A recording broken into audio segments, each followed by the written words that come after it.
There have been explosions and fires at 3 Russian airfields in Kursk, Saratov and Ryazan regions since the beginning of the week. Combat aircraft, stocks of fuel and ammunition were destroyed. Several people were also killed as a result. Ukraine has not officially confirmed its involvement in explosions on the territory of Russia. At the same time, the German government believes that Ukraine may not be limited only by its borders while defending itself from the aggressor. Ukraine is not obliged to limit its defense efforts to its territory. However, we do not express a position regarding such incidents. Steffen Hebestreit, spokesman of the German government.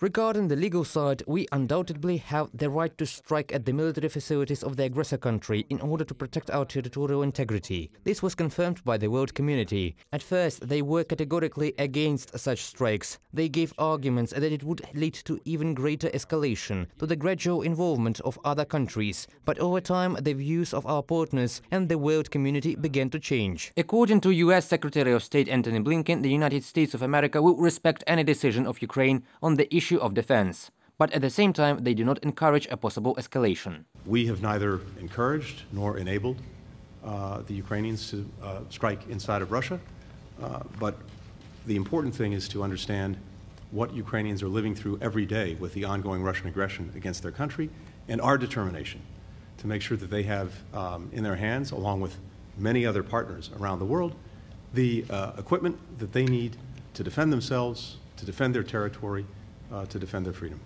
The U.S. Congress approved the allocation of at least $800 million of additional assistance to Ukraine in the following year. The money will be provided as part of the Ukraine Security Assistance Initiative. What we've seen is this. We're now 10 months into this, and Russia's war on Ukraine is already, for Russia, a strategic failure. So we talked today about the importance of sustaining that going forward, making sure that we continue, as we've done these past 10 months, to work very closely together and to sustain the support for Ukraine, the security support, the economic support, the humanitarian support, as we hang together. Russia continues to expand defensive positions along the border with Ukraine, so in the Belgorod region, new lines of anti-tank fortifications were recorded.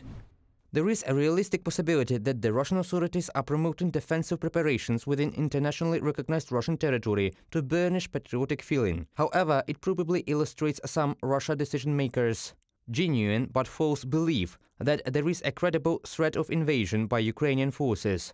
UK Ministry of Defense on Twitter. Russia has begun to strengthen the defenses in its Belgorod region at least since April of this year. On December 6, the local governor announced that additional self-defense units would be created.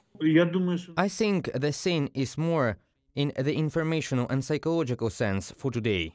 These measures of the Russian government to prepare their own territory for defense, because the military political leadership of Ukraine has repeatedly stated that it would have considered the liberation of our territories as of 1991 a victory. After analyzing another speech by the President of Russia during a meeting of the Human Rights Council, the American Institute for the Study of War concluded in its report that Vladimir Putin most likely intended to prepare Russia for a long and imperialist war. Reported by Pavel Stelmach, Yulia Bil, UATV News.